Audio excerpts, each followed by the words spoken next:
another week of Case Files with Kat and Ashley. Yeah. Can I just say, every time I come over here, I feel like there are more and more board games over. I just feel like they're multiplying. Is the wizard standing behind me going, shut up, shut up. Don't bring attention. I feel like every time I come over here. Dude, I think that there are new games. That's the thing. And we're running out of room. We'll put a picture. We'll put a picture. But there's also something else new in this room. Yes.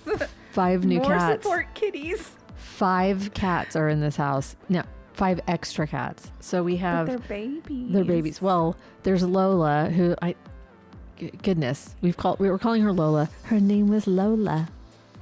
She was a show girl. She is little. She's like a perma kitten, maybe 5 pounds. Now that she's not preggers, because she had 4 kittens. If anybody's in the Houston area would like a kitten, we have a black one, a white one, a calico one, and a black and white one. They're so pretty. They're so little. They're so little. And she's just sitting there feeding them. We brought them in out of the heat. They're so sweet. Yeah. So yeah, this has been my life this week. Saving cats. And the wizard is like, I see what you're doing. You're trying to bring more cats. For every board game, there's a new cat. Ooh, love the balance here. Wizard, did you hear that? For every new board game, there's a cat. Oh, he's in there, just daggers. I love how this is working out in this house. I'm glad it's not my household, but we're just making sure they stay alive so that we can get them fixed and then get them adopted out. Yeah. But yeah, we're foster parents. I never thought I'd be a foster mom, but here we are. And we have our next door neighbors are helping with food, and that's great. These are their crates, and so we're they're helping out. They want joint custody, so we've got because Lola has been astray back and forth between our two houses. So, well, we'll get them fixed. Precious. We'll get them fixed. But yeah, precious. I love them. They are so cute. Look, Olivia's made a little list of all the possible names for each of the cats. We've gone with Pearl for the white one,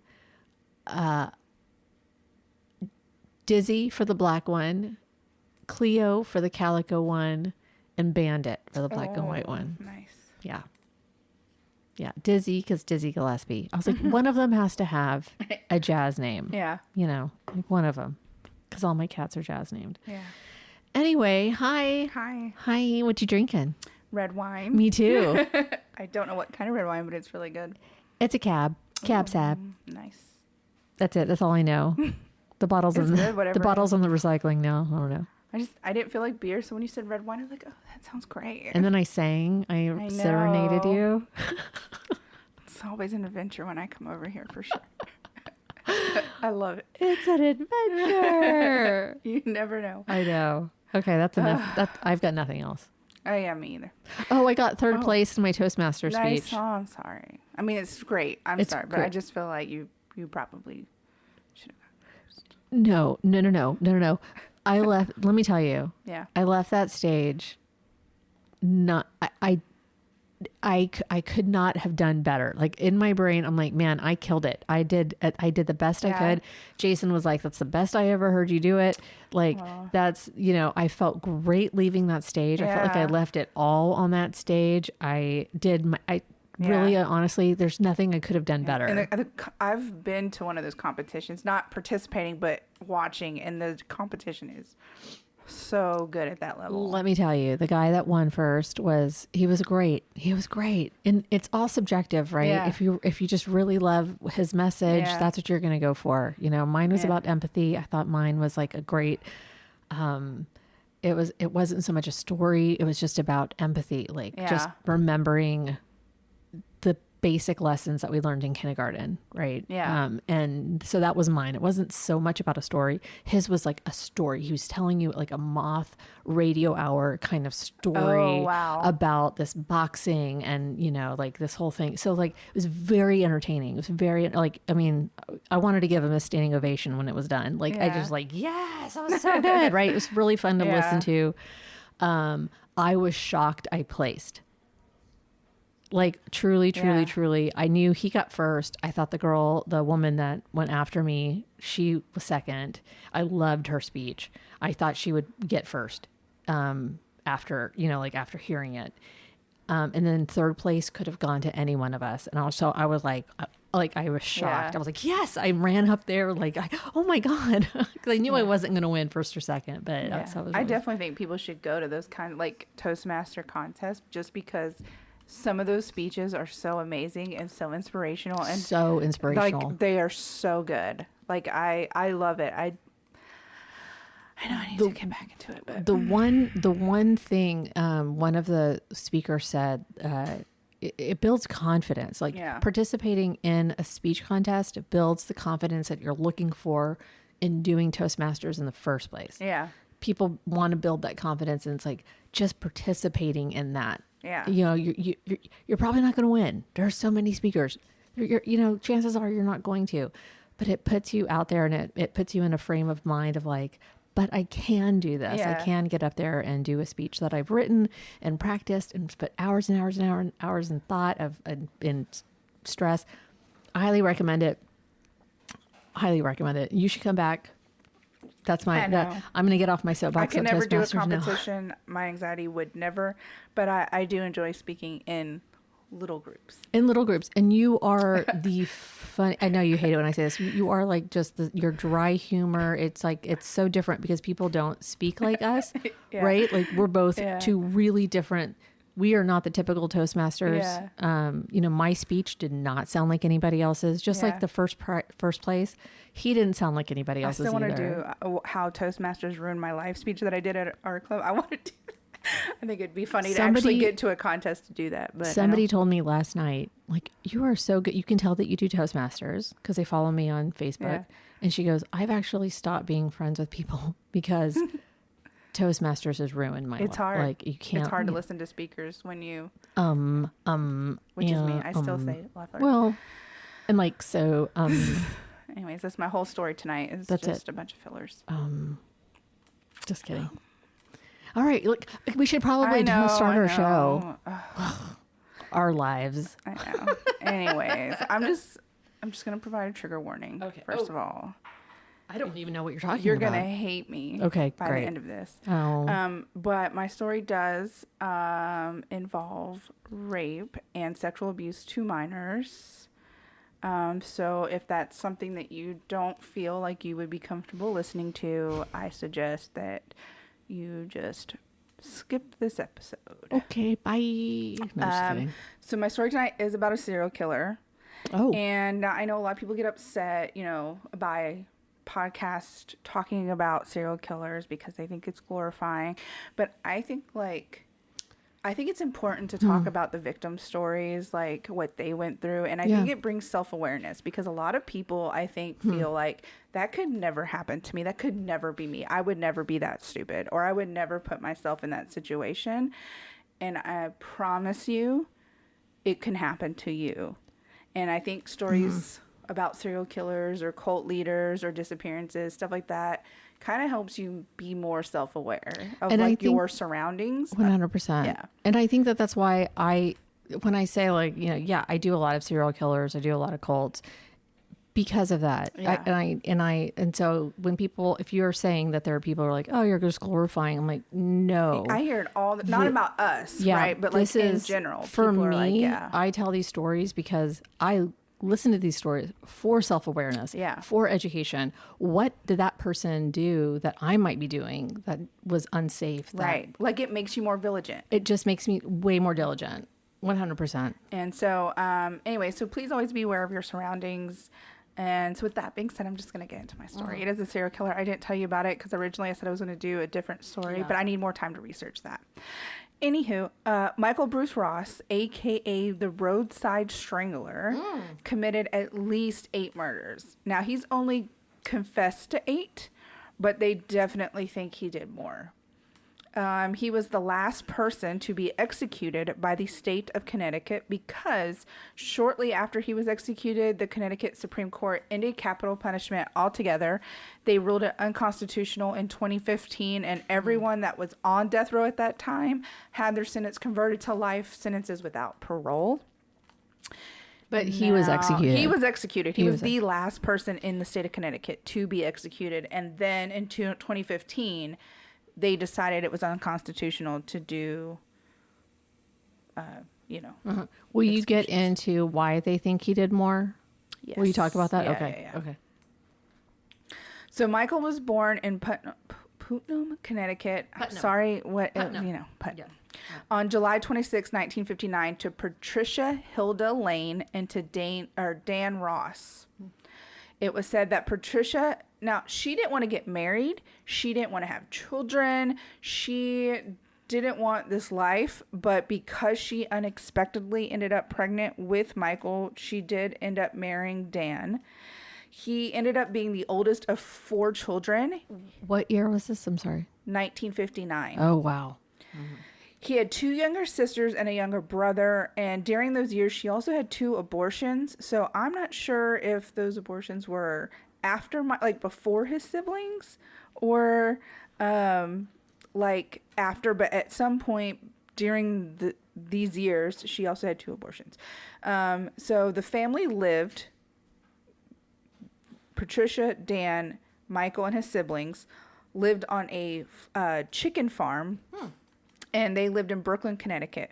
Now, again, Patricia was extremely unhappy with this life. She didn't want children. She didn't want to be married. And she sure shit didn't want to be married to a chicken farmer. She was miserable. Did it say what she wanted to be doing? Anything but that. She wanted to be free. She didn't want children. She wanted to Pink Pony Club. Yeah, I'm gonna keep on dancing. Yeah, she just this was not the life that she wanted, right? She was stuck. She felt stuck. She was miserable. So I hear that. As is the case with most serial killers that we discuss, his home life was extremely dysfunctional. Oh. I don't think that he stood a chance. I'm not saying that everyone I'm about to tell you happened to him becomes a serial killer, but it's extremely dysfunctional. He checks all the boxes. Yeah. He's checking all the boxes. So his mother abandoned the family on at least one occasion to run away to North Carolina to be with another man.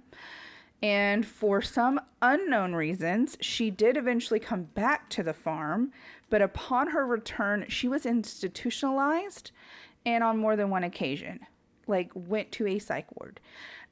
When she returned home or when she was home, she would beat all of the children, physically beat them. But his siblings did say that Michael took the most of her rage, and often.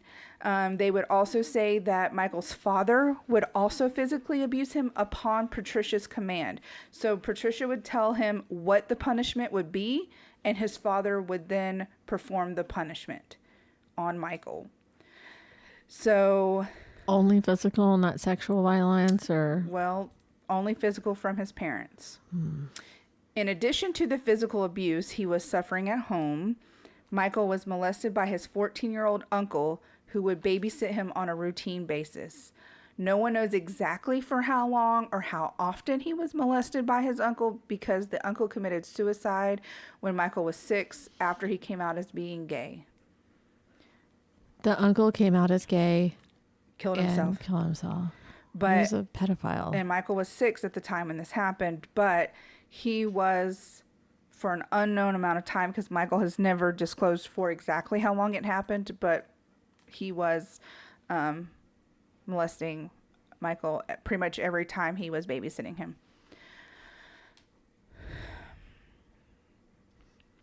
So at age 8, 8 years old, Michael was expected to start working on the farm. He was taught how to kill the sick and malformed chickens by strangulation. And as he got older, they would make him take more and more responsibilities around the farm in addition to going to school. He did not have a childhood. He was expected to work on the farm, go to school, work on the farm. That was his life. Now, despite the abuse, the molestation, the working on the farm, yes. When you lived on a farm. I did. Did you have to work the farm? I mean, I was a helper. You were a You know what yeah, I mean? Like yeah. I got up and I would help, but I mean, I was a child. They didn't really expect me to like. Because you still went to school and you still, Well, yeah, but you still had like a when we lived on the childhood. farm, well, I was in school for a little bit of that, but I would do things like herd the dogs together, Okay. Yeah. like watch the like stand in the barn and supervise my grandfather weren't cleaning the. I was the supervisor you of weren't my milking grandfather. cows. You weren't. no. Yeah. You were a helper. I You- was okay. I was the supervisor to make sure my grandfather was doing the correct job, and then I would report that to my grandmother. That was my job.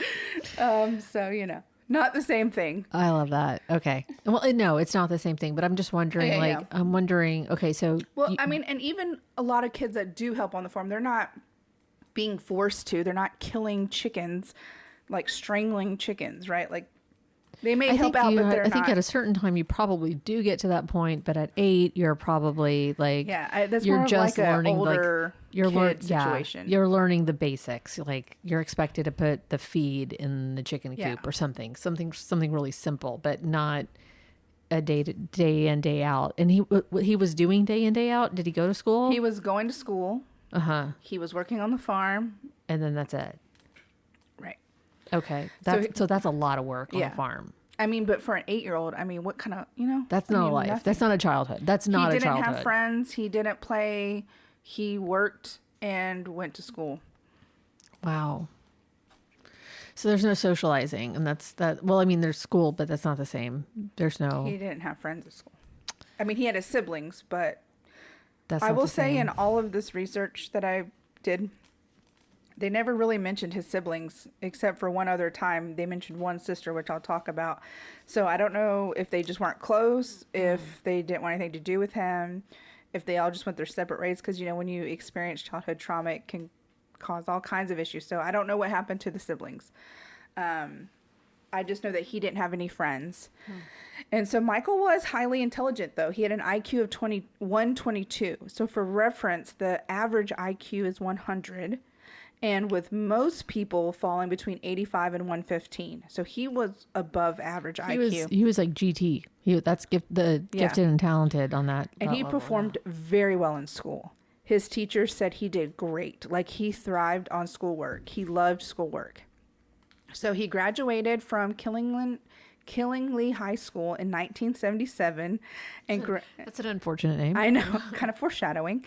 And graduated from Cornell University in 1981, where he studied agricultural economics. Wow. Yeah. So he really wasn't a dummy. No. I mean, he got into Cornell. Yeah.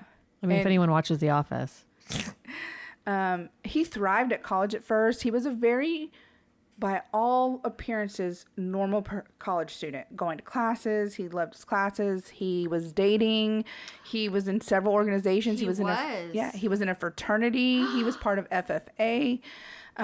He, like I said, by all accounts, up until this point, despite his family history, was thriving. Wow. Now, Wow. what changed all of that was he was in a relationship with a woman that he was very much in love with, and she decided that she was in the ROTC, and he was, like I said, madly in love with her. He thought that she was going to be the one that he would marry. Oy. And she decided that she wanted to serve in the military. And before she left for the military, she reveals to Michael that not only had she been pregnant with his child, but she had already had an abortion because she wanted to serve in the military and she didn't want to be tied down by having a child. Just like his mom. Fuck. This Wow. wrecked Michael. Wow. As I said, up until this point, thriving. Not even considering any of the Ashley. things that he does after this point. He was doing so well. And I'm not blaming this woman, No, okay? no, I'm just no. saying that It's this like- was the turning point for him. That was the traumatic event for him to be like, you know Like, what? she could not, I mean, she was living her life. She could not have predicted this was going to happen. I am absolutely not blaming her. I'm just saying that after she revealed that to him, that was pretty much the turning point where things started to go bad, but not completely bad until something else triggers him later on that I'll Was also it like talk about. was it like she was throwing it in his face? Like, I don't know that she was throwing it in his face. I already got rid of it. I think she just wanted to tell him before she went into the like she wanted to get it. You know what I mean? Like she didn't want to go into the military with this confession. I don't really know. It didn't explain. It just said that she confronted him, told him that she had been pregnant. She had already had the abortion. She was going into the military. So basically they were going to be done. So okay.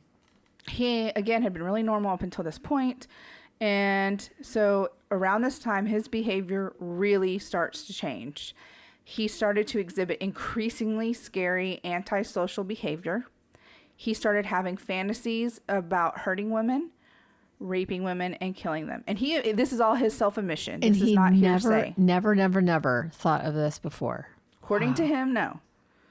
Like he didn't really consider it. Oh, wow. And so by Michael's own admission, he began stalking women in his sophomore year of college. Oh. He said he would just watch them. He would follow them and daydream about them. He would create these elaborate fantasies of what he would do to them, but he never acted on those. It was just a thought that he had. And he was still dating at this time. He started dating again, and he became engaged. He was engaged to a woman named Betsy. But still stalking.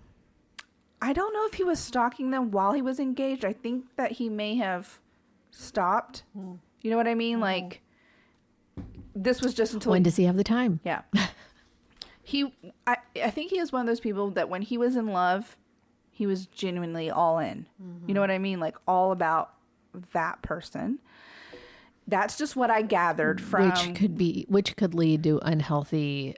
Which it does. Yes, it leads to, it could lead to unhealthy attachment issues. And if there's ever any pull away, or then it can become about control, and that sort of like the stalking could end up happening to that person.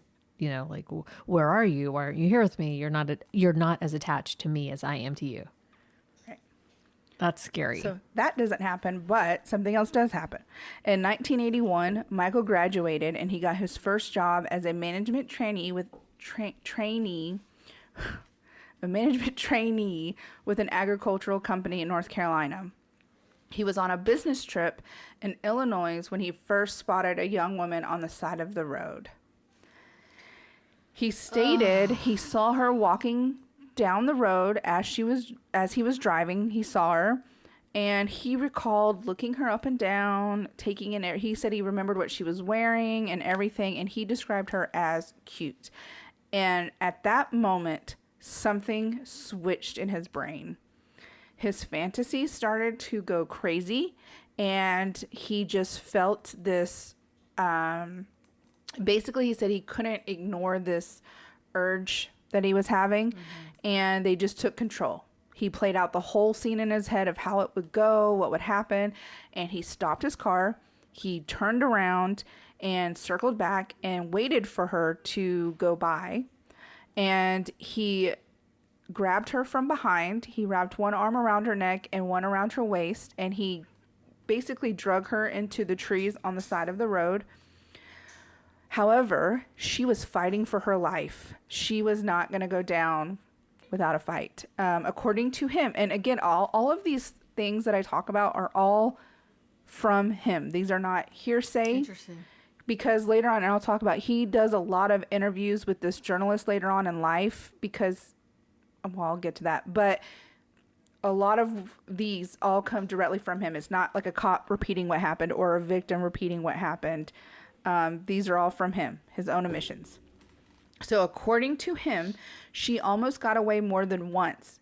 And he was so upset that this was not going the way he thought it would, like how it played out in his, right? He thought that it would be super easy in his fantasy, but she was like fighting. And he was upset because he couldn't hold her down and remove his clothes at the same time. And so, like, that was pissing him off, right? Like, he just thought it would be easy. That she would just lay there? And that, yeah, I guess. Okay. Like, he just, in his mind, the fantasies were different. For him, the fighting wasn't what got him excited, right? You know, like some serial killers and like it's the struggle. No. For him, that's not really what the fantasy was about at the time. His fantasy was about the rape and the murders. So anyways, she's struggling, he's upset, and all of a sudden he feels a hand on his shoulder. It's a police officer. No. They handcuff him on the spot and they charge him with unlawful restraint and fined him for $500 and placed him on probation. It turned out the girl was 16. The cops did not know it at the time. Yeah. Oh my God. He only got $500 fine and on probation, which I think is... She didn't die. She didn't die. No, he didn't do anything to her. Nothing happened to her. Oh my! So he was still in the process of trying. He was so frustrated because it wasn't going the way he wanted. Why isn't attempted rape? They didn't even charge him for that. What they charged him for unlawful restraint, not kidnapping, not attempted rape, not attempted murder, not a lewd act. I'm gonna throw something. $500 fine and placed on probation. The girl was 16, and the cops at the time did not know this, but this was not Michael's first victim. And had they not intervened, he probably would have murdered her, in addition to raping her. He was 19, 20 at this point, sophomore year? Yeah, he was probably in his 20s.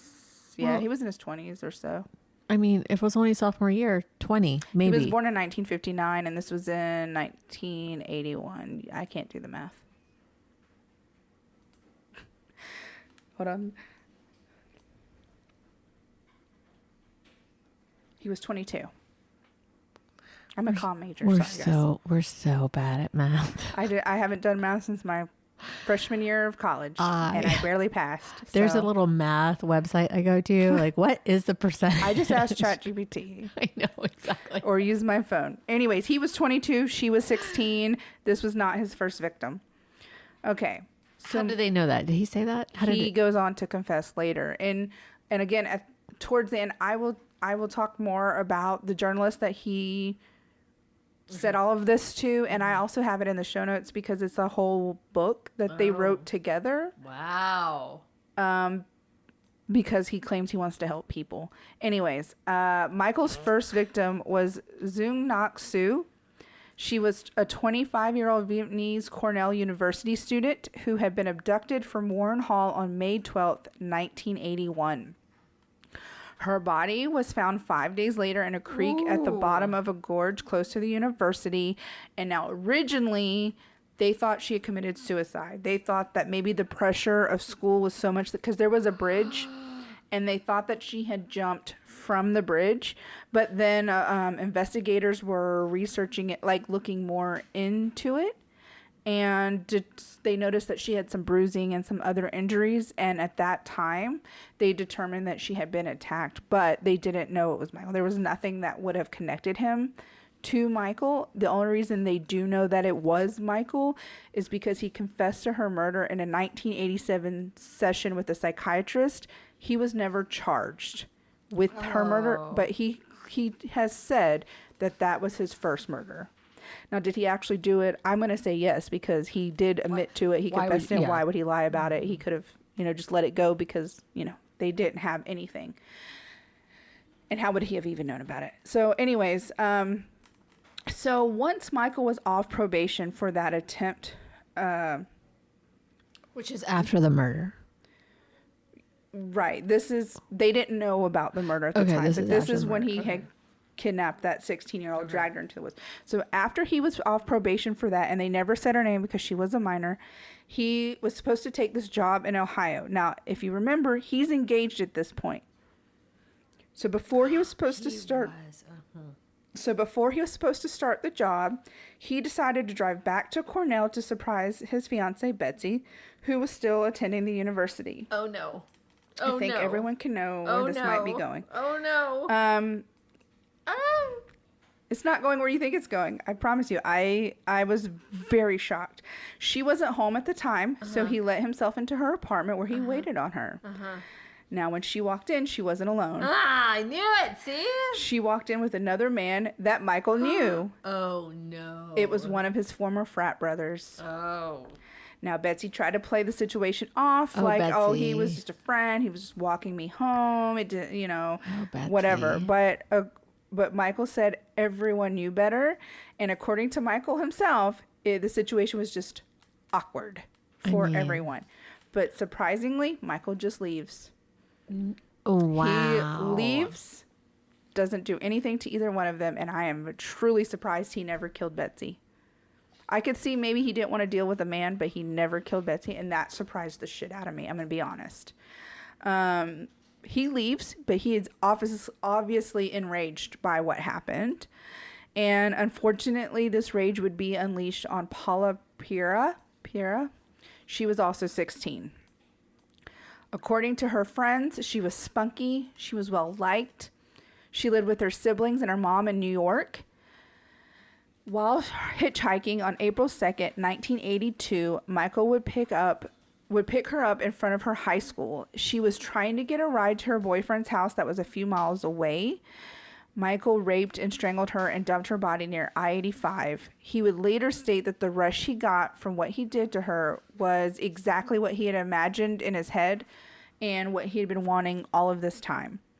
So I'm not going to go into the details of what he did to her, but just in his mind, his fantasies, what he did to her played out exactly what he was hoping, what he had hoped for the original. The 16-year-old. This was also 16. Paula was also 16. Christ.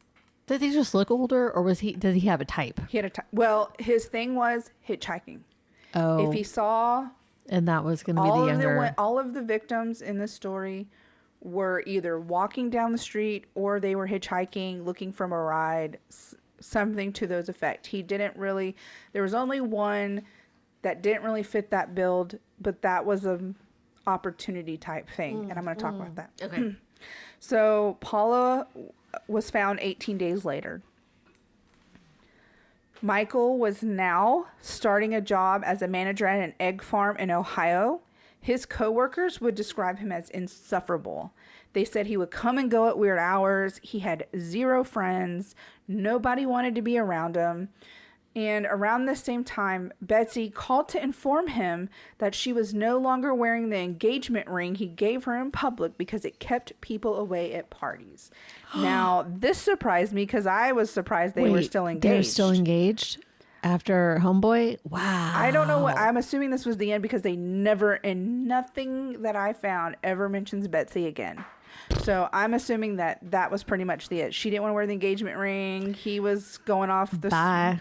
Yeah, he was... Bye, he had his own shit going on. But this once again triggered Michael because now he was being rejected again. Like this... Oh, these are 3 really big rejections, though.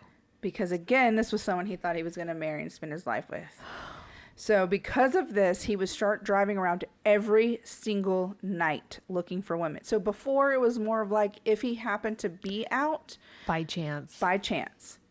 Now he was actively looking. On April 26th. Question. Yes. Question for you. Yes. This is a Kat to Ashley question. Oh, okay. Do you think that even if he had gotten married to either one of these women, that he would have still done any of this? Do you really think that these were the triggers? Do you think that it was impossible for him to have had these? I think if the first incident hadn't happened, the abortion, like they had gotten married, possibly, right? Maybe. Do I think after Betsy's situation? Absolutely. I think maybe if they had gotten married, he would have been slower about things. And not sped up as much as he did. Kind of like a Ted Bundy, like keeping that person around. Because I think he would have had to keep up front, right? He would be married. He would have to answer to somebody. She would be... The BTK. So more like... She would be fulfilling some of his fantasies in a way. But I still think, like, if if the urge is that much for him, which he talks about later on, like to him, it was uncontrollable. It was like a second person took over his body and he couldn't control it, is what he says later on. So I think even if things had worked out, something probably would have triggered him no matter what. You know what I mean? So. Okay. On August 26th in Jonestown, Ohio, he saw a woman coming out of a laundromat. Now, this is the one that I said was more of an opportunity than someone hitchhiking. And she's the only one that was an adult and not so much a teenager, I think. I'm pretty sure she was the only adult, but I talk about their ages later. So he watched her get into her car. She was leaving the laundromat, and he followed her as she drove away. Now, he didn't know this, but this woman was actually a police officer with the Columbus Police Department. Just by chance. It wasn't like an undercover thing. Like that just happened to be who he started to follow. Now, she thought she noticed a car was following her, but she didn't really think anything about it. She returns home around 11:30 at night to an empty home because her husband was working during this time. And she hears a knock on the door, and she answers it to find Michael on the other side. Now, this was a big thing back then, people knocking on your door. Oh, my car broke down. I need to use the phone. So that's exactly what he did. But surprisingly, he used his real name. He introduced himself as Michael Ross. My car broke down. I'm having trouble. May I use your phone?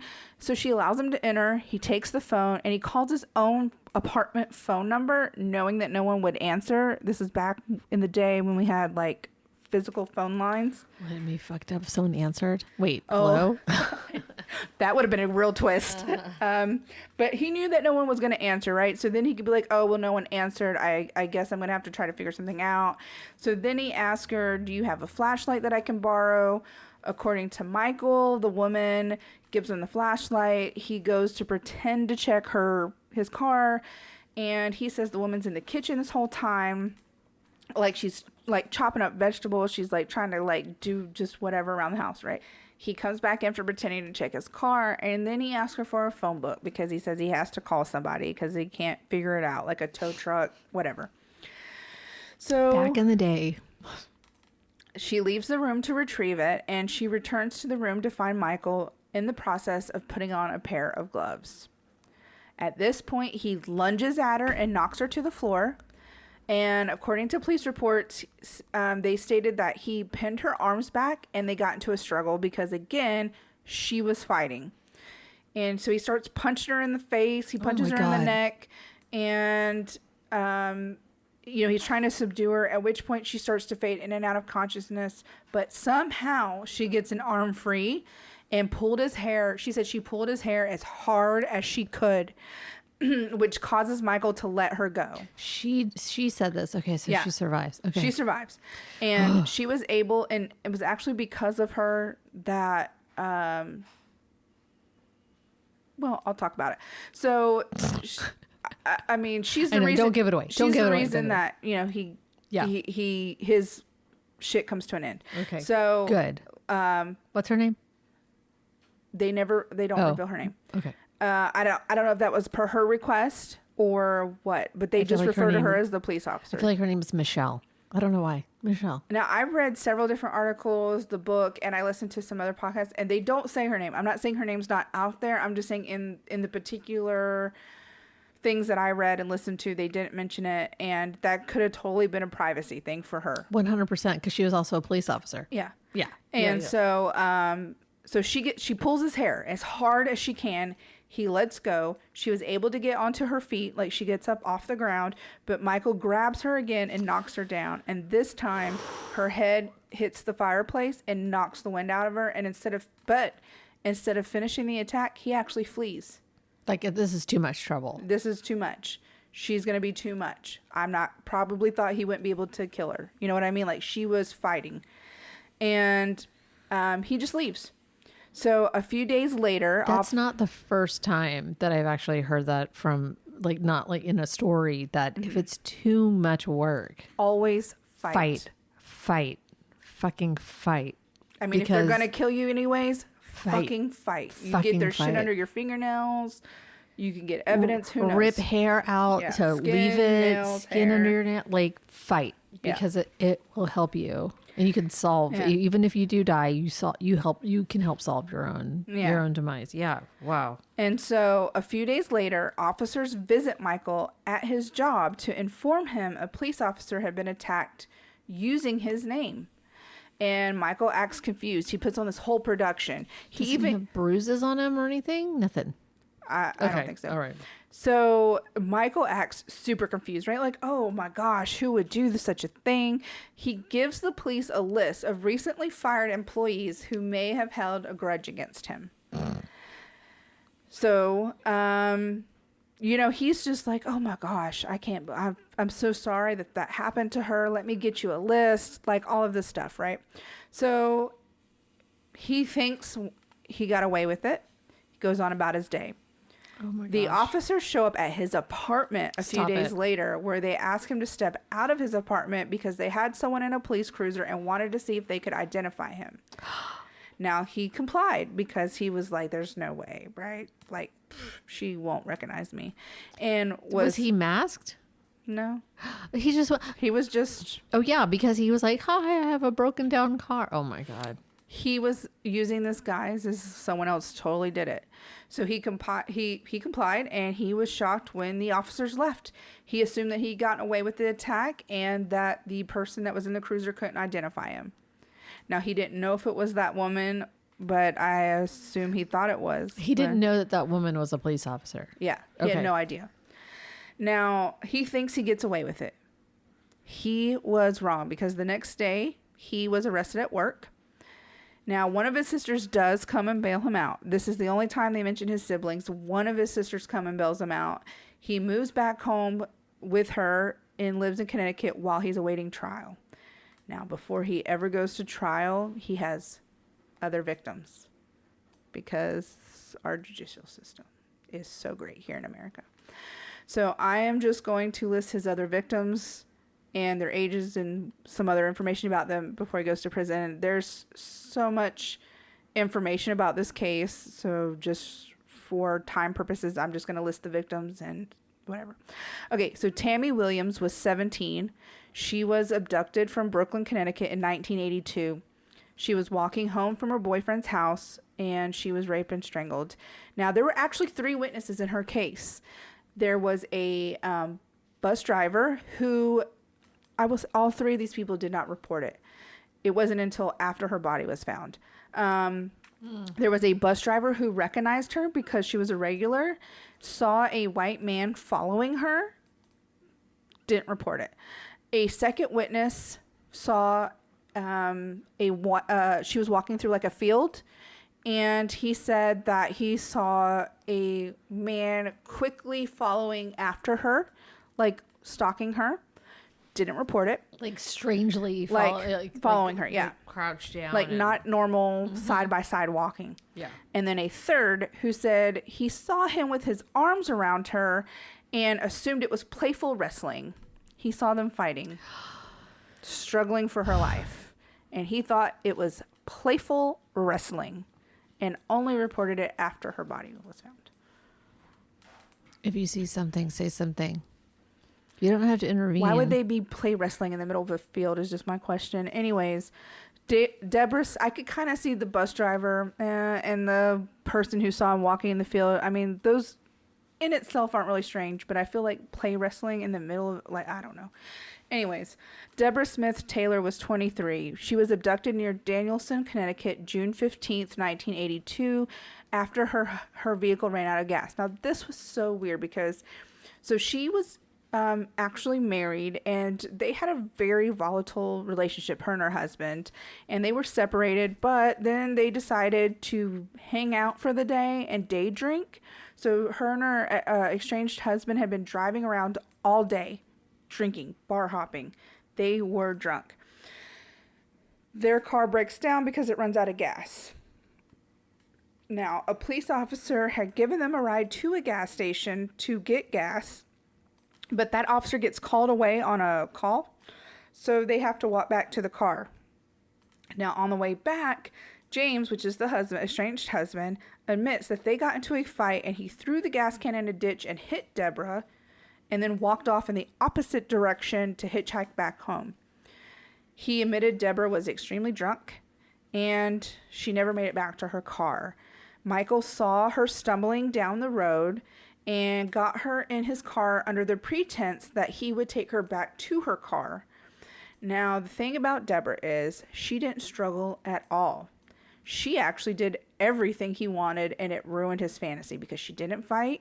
She actually was like playing into it.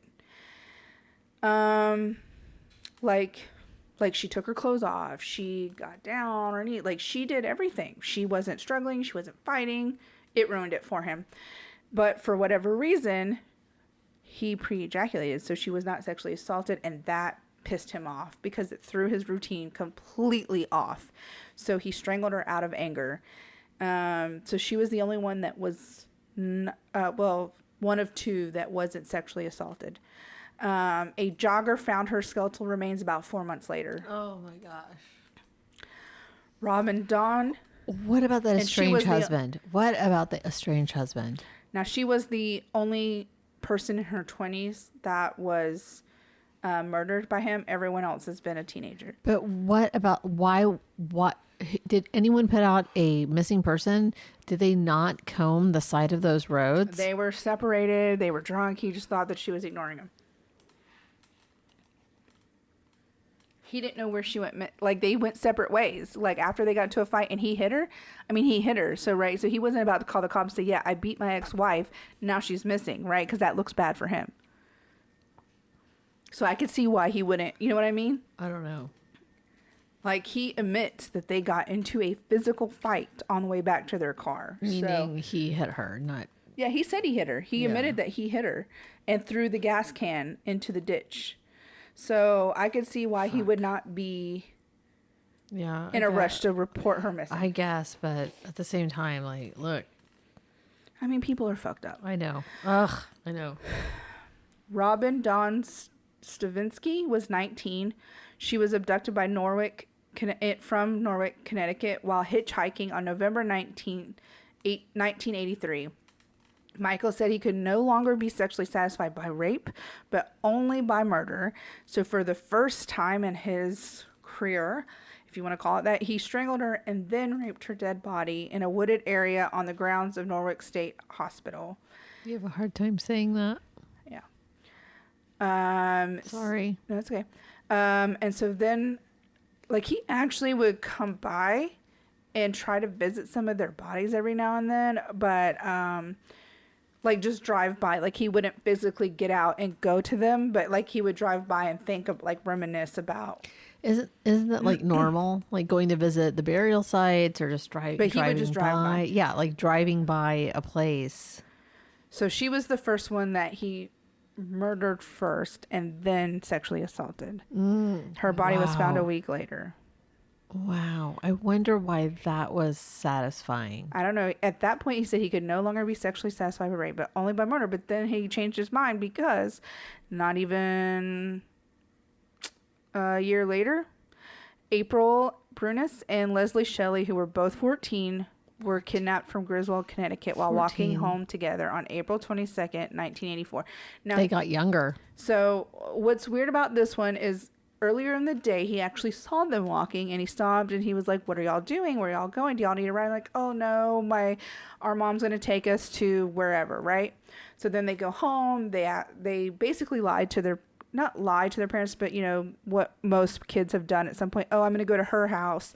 Oh, I'm going to go to, you know what I mean? So they could do whatever they wanted. So they go out together. They have this day. The parents think they're at each other's homes, but they're late for curfew. And so they're really late getting home. And so who shows up? Michael. And they remembered seeing him earlier in the day in their neighborhood. So they thought instead of being in trouble for being super late, they would get a ride from Michael. Now, they asked Michael to drop them off down the road from their home so they could walk the rest of the way, but they never made it there. Both girls were taken to Beach Pond in Rhode Island. He ties up Leslie, and then he sexually assaults April because he, according to him, already did what he needed to do. He did not sexually assault Leslie, but he did murder her, though. He strangled her. And then he put both of their bodies in the trunk, drove around, and found a... He didn't leave them there. He drove around to find a different spot to put their bodies. Wendy, and I have no idea how to say this last name. I tried to look it up. Question. Yeah. So was that not considered a by chance? Like, I mean, that seems like they just happened to be there and he got away with it. Like, he got them to They trust were looking him. for a ride home because they were late for curfew. They were hitchhiking. They were trying to get a ride home. Yeah, okay. And so he... super specifically, hitchhiking or... Hitchhiking, walking down the road, needing a ride. Yeah. The only one that wasn't... Well, there's cop. two. There's the first one that The was laundromat. The cop from the laundromat, and then the first murderer who was taken from Cornell University. Oh, the Vietnamese student. Yeah. That's right. Okay. Yes, okay. So Wendy, and this is her last name, so I'm really sorry I don't know how to say it. It's Baribeault. I don't even know. I don't want to mispronounce it. Baribeault. Baribeault. Oh, yeah. Nope. I heard it pronounced. I heard it, and I can't say it. I just physically can't say it. Baribolt. And I don't want to. Baribolt. I'm trying not to really butcher people's names, especially victims. No. Yeah, I don't know. Okay. She was 17. She was abducted from Griswold, Connecticut, while walking down Connecticut Route 12 on her way to a convenience store on June 13th, 1984. Wendy was also sexually assaulted and strangled, and her body was found in a field 2 days later. There were witnesses in this case as well, and they described their descriptions led police to Michael. So between the cop identifying him in her case and him supposed to be waiting, I don't even understand how he wasn't in jail. But then this final person, this final person also had witnesses that identified Michael. So between those two cases, there was... Yeah. So between 1981 and 1984, Michael confirmed murdered 8 girls and women. He was sentenced to death on July 6th, 1987. Wow. That is a long time before he got sentenced. I mean, the last murder was in 1984, but the attack on the police officer was way before that. But he wasn't sentenced until July 6, 1987. In 2001, while on death row, he pleaded guilty to first-degree manslaughter for killing Paula in 1982. Wow. And was sentenced to an additional 8 to 25 years in prison. And then he spent 18 years on death row before his execution in May of 2005. Michael... That must have been so hard for all of the victims who survived, the police officer, but to seriously, like, 1981 to 2005. Wow. There were members of the victims' families at the execution. They wanted to see it. How many appeals? Did he have any appeals? Did he try to appeal? I'll get to that. Okay, yeah. okay. Because a judge actually made his lawyers do an appeal. And I will explain that. But there were family members from the victims at the execution. He chose not to have any final last words. He just accepted his fate. Wow. Now, Michael confessed to all 8 murders and was convicted for he was only convicted for the last 4. He raped 7 of his victims and was alleged to have raped, but not killed, a 21-year-old woman named Vivian Dobson in 1983. That's why I say there are so many victims that probably he didn't get charged for, right? And so Plainfield police rejected the possibility that Michael had been Vivian's rapist, and they did not press charges on him, and Michael made no confession, but for whatever reason there were ties to it. Michael was also a suspect in several rapes and murders in Indiana, but again, never charged, including one possible victim named Candace Ferris, who was vacationing in Indiana when she was taken by gunpoint and raped. She managed to escape and was later found by friends in a nearby cornfield, distraught and without clothing, and she had been last seen driving off with a man that was almost identical to Michael's physical description. But the gun was new. He had never used a gun before. So that's why It was escalating, but never charged for it. So during his incarceration, he was engaged again. He met his fiancée, Susan Powers, who eventually did break up with Michael in 2003, but she would still visit him until the day he was executed. He became a devout Catholic, meeting regularly with 2 priests through the years and praying the rosary each morning. During his time in prison, Michael translated documents into Braille, acted as a mentor to other inmates. Somehow he financially supported a child from the Dominican Republic. And please do not lose sight that this man was absolutely a disgusting piece of shit. Like, yes, he was found Jesus or whatever, but I don't give a shit. He did oppose the death penalty, but Michael strongly supported his own death sentence in the last year of his life, saying that he wanted to spare his victims' families any more pain. According to Kathy Yeager, a lay minister who visited him in prison for prayer, Michael believed that he had been forgiven by God and that he would be going to a better place once he was executed.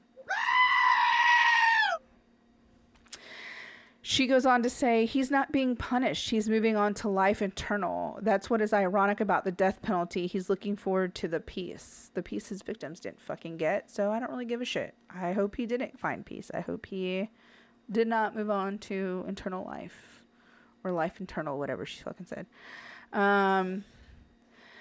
She goes on to say that Michael had come to believe that there was no way his death sentences would be commuted without forcing the victims' families to suffer through more legal hearings, and that he knew his life would be meaningful even behind bars. He had a horrible life, but he wanted to do good. During his time on death row, he spoke with a journalist named Martha Elliott, who eventually published a book titled The Man and the Monster, an intimate portrait of a serial killer. Now, while the book is interesting. The two had weekly conversations that lasted a decade. Now, she was really the only person that Michael super opened up to. He had said he made it his mission to share his story with Martha in the hopes that it would save lives, because he was trying to help unlock the mystery of his own evil. Like, why am I this way? Why was I this way? Why did I have these fantasies? Like, when I tell you, he really felt like he described it as when these urges and things got into his head, it was like he was a totally different he did not feel himself. He said he didn't have control of it. He said it was overwhelming, that he couldn't stop it. He said it felt like he was a totally different person. And so his goal for talking, I'm not saying that that's true, okay? I'm not saying that excuses what he did. I'm just telling you what he said. Does he remember, though, doing those things? He comes and goes. Like, in the moment, does he remember? Is he like, man, I am disassociating like he a says he motherfucker. remembers them, but he says it's because the urges were uncontrollable. Like, they absolutely took over his mind and body, and he couldn't focus on anything else until he said he would be sitting at home and the urge would take over, and if he didn't go out and do something about it, it would just consume him. And so he said by talking to Martha, he was hoping to save other people's lives, because his goal was to try to figure out the mystery of his own evil, why he was the way he was. Michael Ross was about an hour away from becoming the last inmate, he was the first inmate executed in 45 years when his lethal injection was abruptly put on hold in 2005. Michael had waived his appeals and accepted his execution, but his former public defenders, along with a death row expert, which I didn't know that was a thing, and a former prison official, raised serious doubts about whether he was competent to make such decisions. Death row expert, was that like a prison official? Mm-hmm. Oh, wow. I've never even heard of that. Basically, these 3 people were like, was he competent enough to make these decisions, or whether despair over his living conditions on death row had caused him to become mentally unhinged, suffering from what they call death row syndrome. So, so they basically felt like they needed to reevaluate, like if he truly understood what was about to happen to him. If you've never heard of death row syndrome, it's referred to the severe psychological distress and mental health issues that can arise in inmates on death row due to prolonged confinement and the shadow of impending execution. It encompasses the psychological and physical deterioration experienced by inmates waiting for their execution, often including symptoms like anxiety, disassociation, psychosis, and so on. And so they were thinking that maybe he was suffering from this, although I don't know why it matters. So Michael had actually attempted suicide 3 times while he was in prison, writing after the last attempt of the isolation that he felt sitting in his cell 23 hours a day, thinking of his crimes and impending lethal injection. He once admitted that he was seeking his execution largely because of a desire to end my own pain. Public defenders argued that the extreme conditions that he lived in essentially coerced him into dropping his appeals.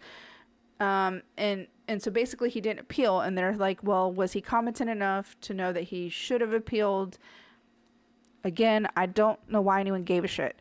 A former deputy warden at the Supermaximum Security Connecticut prison in which Michael was confined described the environment as similar to living in a submarine or cave.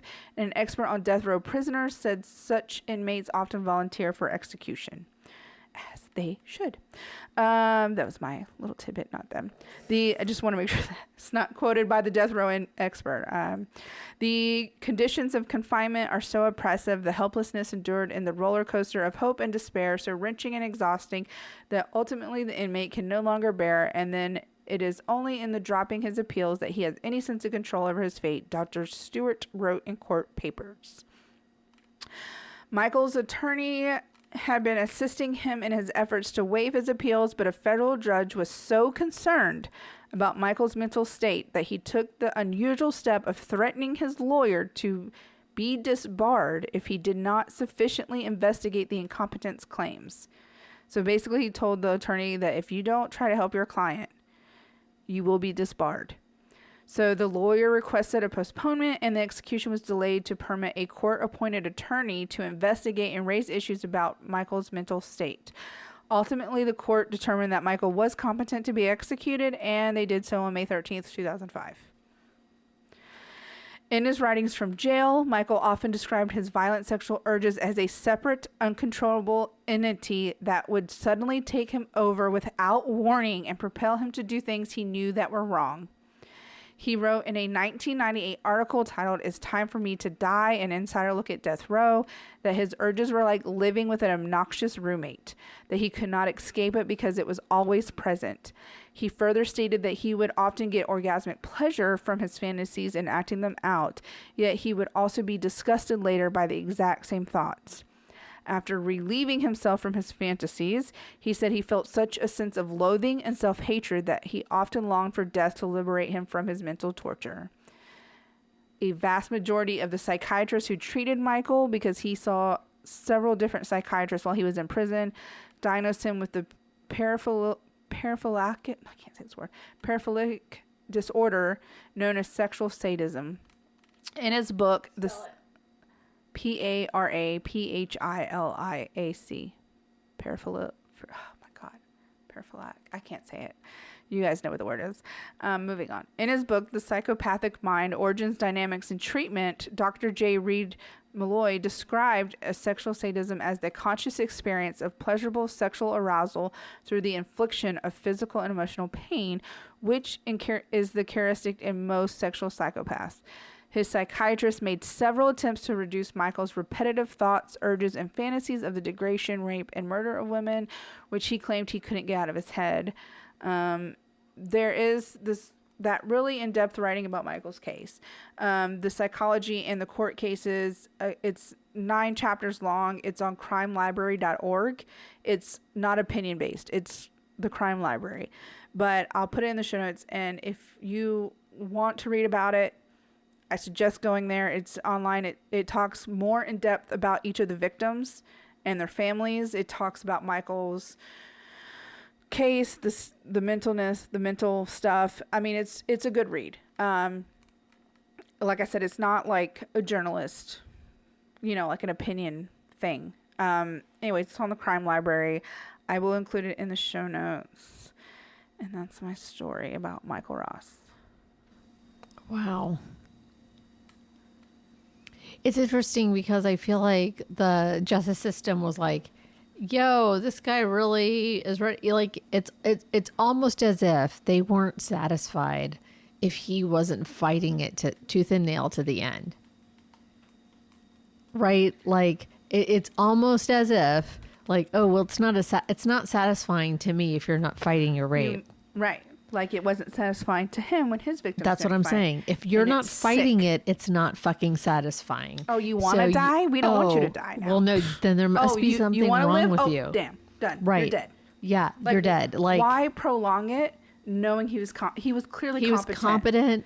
He's intelligent. Wanted to die. He was like, please, just... He killed these women. I know I don't deserve to live. He did not want to go through the trial because he didn't want his victims' families to go through it. There must be something wrong with you.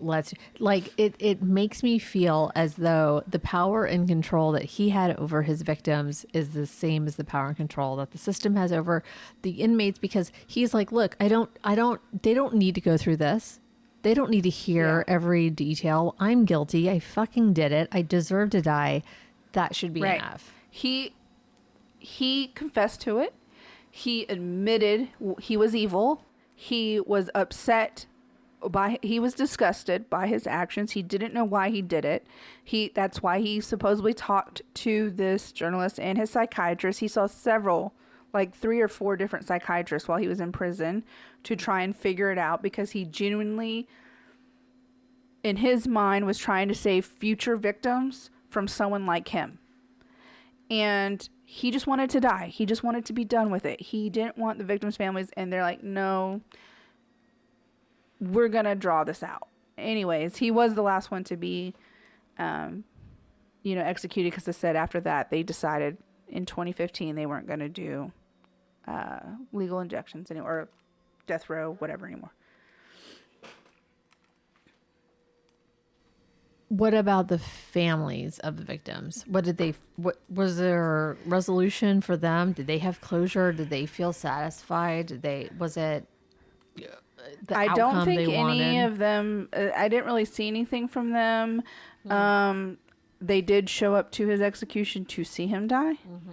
So I think that was their closure for them. I don't think any of them wanted him to live, and I don't think any of them forgave him for what he did. So I think being at the, not all of them were there, just a handful. He didn't ask for forgiveness, though. He didn't. He didn't ask for forgiveness. He knew what he did was fucked up. Like, he admitted he was evil. He knew that he was wrong. So,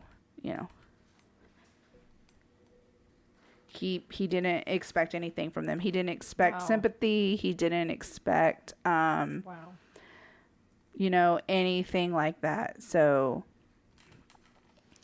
honestly, we don't. And like you said, this is about bringing awareness, and we don't hitchhike anymore. That's not really a thing. We do, but we don't. It's not like it used to be in the 70s, like 70s, early 80s. Like, that was the thing. Like, well, we're just going to hitchhike and get a ride home. That's crazy. But people do walk down the street, oblivious on their cell phones, listening to music. At night at the mall, getting into your car, you're not paying attention. You just have to be vigilant. Like, unfortunately, it shouldn't be on you to do those things. You should be allowed to do those things. 100%. But people in this world are fucked up, and you have to take care of yourself, because these people don't care. And there's some of them that genuinely are they have schizophrenia, they have whatever else. They are a different person when they do these things. Like, you never know who you're going to come across. You never know what someone else is going through, what they're thinking. Did you go to the mall by yourself with your friends? Did you go to the mall as a kid? No, but I did run around in the woods a lot by myself. Like in middle school, like I walked to school and back from school through the woods, With the unsupervised. homeless encampment. Yeah, walking around the neighborhood at all hours. Like my grandparents had no idea what I was doing or where I was. I would just come home at dark. Like didn't have cell phones. Didn't, like we didn't. Like I remember going to the Galleria by myself. You Yeah. know, like I just went. I was just walking around. Oh my gosh, there's so many nooks and crannies in that place. And I mean, and then as a teenager, are you fucking I'm surprised I'm alive. The situations I got myself into and the people I knew Same. and things I did, totally, I was not self-aware. And Same. I was dumb. And I could have easily been one of these people. Same. And, it can really happen to anybody. You don't know who's walking among you. So... Ooh. You've got to be so self-aware nowadays. It's not even for murder, robbery, anything. Like you have to be self-aware. Yeah. This just like has me like the little hamster in my brain, the little gerbil on the wheel, like there's so many instances that I think that as a child, like as a teenager, as a preteen, and as a teenager, oh my God, I survived that. And we don't do a lot of like happening now in true crime world, but have I ever told you my Diddy story? No. So are you done with your story? Yeah, I'm done. Okay. So I was 21. So this is a long time ago. 20 plus. How old am I? Let's be 20, almost 28 years ago. So I was 21 and I was visiting New York and I was about to move to Mexico. Right. So, but I went to New York, saw some friends. We went to a bathhouse, a Russian bathhouse. So it was like a spa, right? That's publicly open in East Village, New York. And so we're at the spa and it was a couple of girls, a couple of guys. And one of the guys happened to be the nephew of my stepdad. So my mom was married to his uncle, right? Mm-hmm. He was a young, we were all the same age. And then his friends, and we were all hanging out this Russian bathhouse, but he was a music producer. He was, or at least trying to be at the time. I wasn't a big fan of my stepdad, but his niece and nephews were cool. So we go to this bathhouse in East Village, New York, and he comes out and he says, "Hey, by the way, Puff Daddy is here." So this is in 2001. So he's still Puff Daddy. He's dating J-Lo at the time. Okay. So he's still Puff Daddy. And he's like, "Puff Daddy's here. He's with his group, his guys. He wanted us to sort of be able to be the people to introduce them." So he's like, "I would love to meet him," because he wanted to be a music producer. He wanted to meet him. So we're all in there, and this is a bottoms required, tops optional location.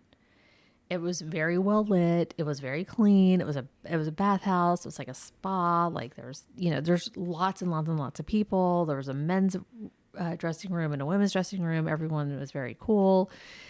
And we go into this place, and the Russian bathhouse part of it, I guess, is like it's super hot. You're sweating, and then there's water being pumped into these buckets, and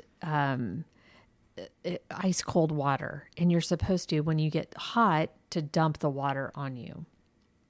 So we walk in and we see Puff Daddy and his 4-person entourage. And we walk in and they notice us right away. And so he comes up and he says to me, "Hey, I'm Sean." And I'm like, yeah, I know who you are. I know who you are. Like, Jesus, yes, I know who you are. And I said, "Oh, I'm Kat." And he was like, "Well, listen, my friend thinks you're really cute. You want to hang out?" And I'm like, "Well, I'm here with my friends." So I bring in all of my friends into the group with him and his friends. And so we're hanging out. I'm 21. Okay. And he's like, hey, have you ever been to a bathhouse? And I was like, nope, this is it. And he was like, well, okay, so what you do is because I was burning up, and he was like, so you're supposed to pour this ice cold water on you. He pours it on me and he goes, doesn't that feel like an orgasm? And I said, I don't know what yours feel like, but mine don't hurt this much. And I was like creeped out enough to be wary of him. Like I wasn't a big fan of I'm not a big fan of like famous people. Okay, if it was Ryan Gosling, I might have had a different reaction to him. But I wasn't I'm not like, oh my God, you're famous, I want to hang out with you. My producer stepdad's nephew, like he was all about it, but I'm like, nah, like I don't want to hang out with him. And he was like, hey, what are you guys doing after? Do you want to come hang out at the club with us? And I said, I was like, I gotta go to the airport in the morning. I'm leaving for Mexico. And he was like, well, you don't have to sleep, and I can always take you to the airport in the morning. And I think that was a moment that I will always pat myself on the back for refusing.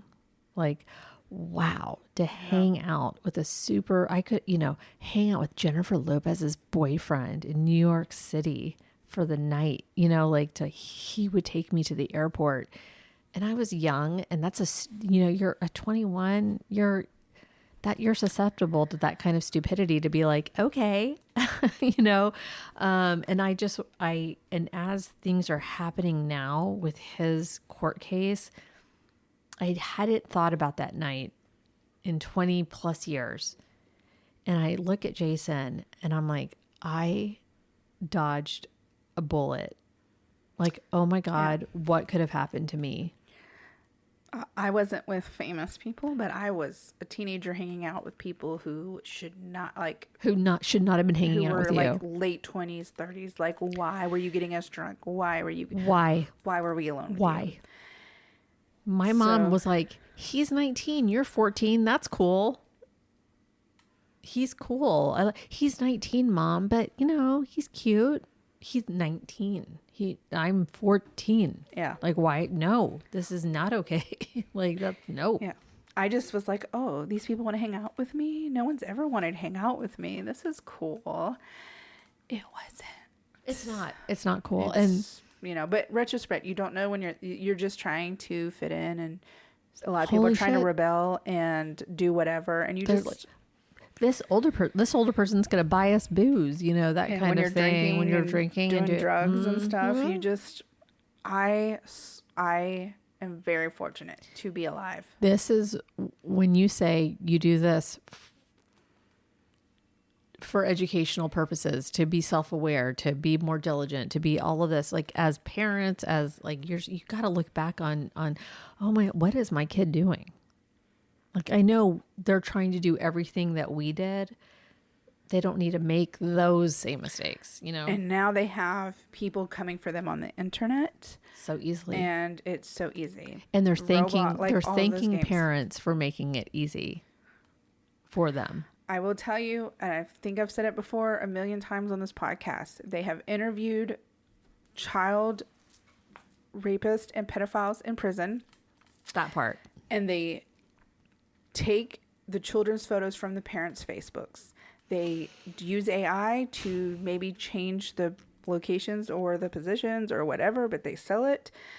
They learn everything about your child. They take your bathing suit photos. They take your bathtub photos. They learn your children's nicknames, their dogs' names, like anything. And then it's so much easier to take them because you're calling them by their nicknames. You're giving them their favorite candy. You're playing their favorite games. They get all of the information. When you have those signs that say like, I'm turning 9 and this is my favorite food. This is how tall I am. This is my favorite teacher, my favorite subject, my favorite book, my favorite movie, my favorite. And you have those signs that say all of that. Like, As a parent, I get it. You want to show your kids off, you know, but who are you showing them off to? Because you think it's private. I can promise you, as someone who does social media for a living, your shit's not private.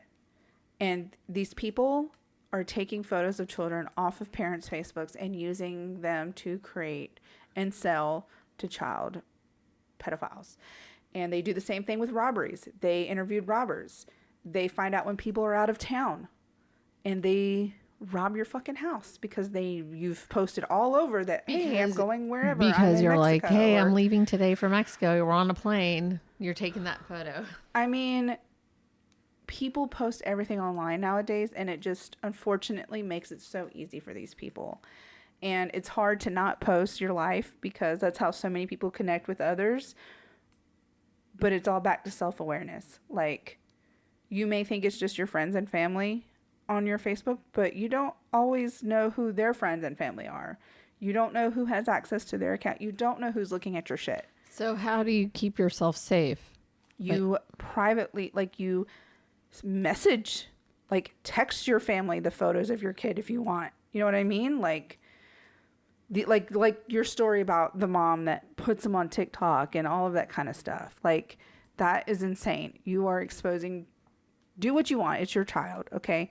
I'm just telling you about the interviews and the research that they have done. So many of them talk about that they got all of the information to take these children or get these pictures to sell for child porn from the parents. We don't have Online. we don't hitchhike, but we open our children up. And ourselves. I mean, it's not just children. Yeah. We post everything online nowadays. When we're feeling vulnerable, when we're going through a breakup, where we go to school, where we are, we check in everywhere we go. Like, it's not hard for someone to stalk a person nowadays. It's not hard for someone to coincidentally show up wherever you are. It's not hard for someone to know when you're going through a bad time, so you're more likely to open up to a stranger. Like, we post everything. I'm not saying it's just parents. It's everybody. And unfortunately, it's just the world we're in right now. And we just really all collectively need to be more self-aware. If you've never watched the true crime show Web of Lies, it's all about true crime. I need to rewatch and that. stuff that has happened through internet-related things. It's terrifying. But it's a good watch because it is important to know. It's education. It is terrifying, but it's education. Yeah. Wow. Yeah. Well, now that we have depressed all of you, we love you very much. So much. Thank you for being here. See something, say something for sure. See something, say something.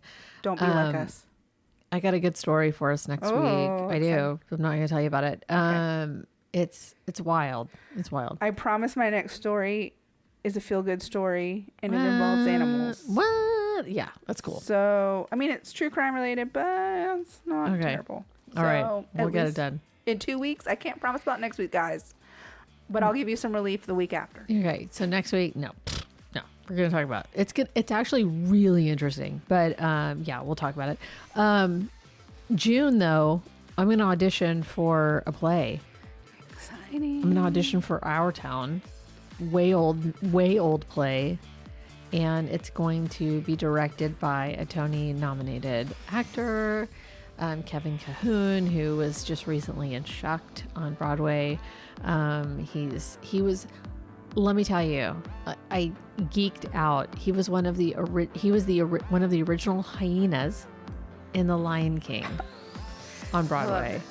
I mean, stop it. Yeah. Like, wonderful I would love character. to see a hyena on Broadway. I never actually thought about it. I need to look it up. To see Lion King. To see how they, well, I'm going to show you. To see how the hyenas acted in a Broadway. Like, it's hard to imagine. Lion King. Oh, the Broadway version. I'm going to show you the book. I have a picture of him in my house. So, like, his friends are the directors of Where the Kiddos Go, and he was in their wedding. Like, seriously, like, he was just I'm so excited. I don't know if I'll get a good part. I don't know if I'll even get a part. I haven't acted since before Olivia was born. So really, it's a whole thing. It's a whole thing. But I'm gonna try. Why not? Yeah. Just fucking go for it. So June is going to be a little crazy. June, July, for episodes for us if I do get cast. But we'll try to keep up as much as we can and, record ahead of time as much as we can. But so just give us a little grace over the summer, a little summer break. Oh, Ashley's traveling. Well, in October. So I won't be traveling. Oh, you're not doing July? You're not doing the July travel? No, I do the birthdays, February, October. Mm-hmm. There's 2 birthdays in February, 2 in October. Okay. My mom, I don't know if she still listens to our podcast, but she used to be a fan of ours. If she is planning on coming at some point, but she can just sit here and listen to us. Suzanne. All right. All right, everybody. But we'll see you next week. I do have a great story. Okay, and we'll see you next week. Until then, say something. Be kind to everybody. And we'll see you next week. Bye.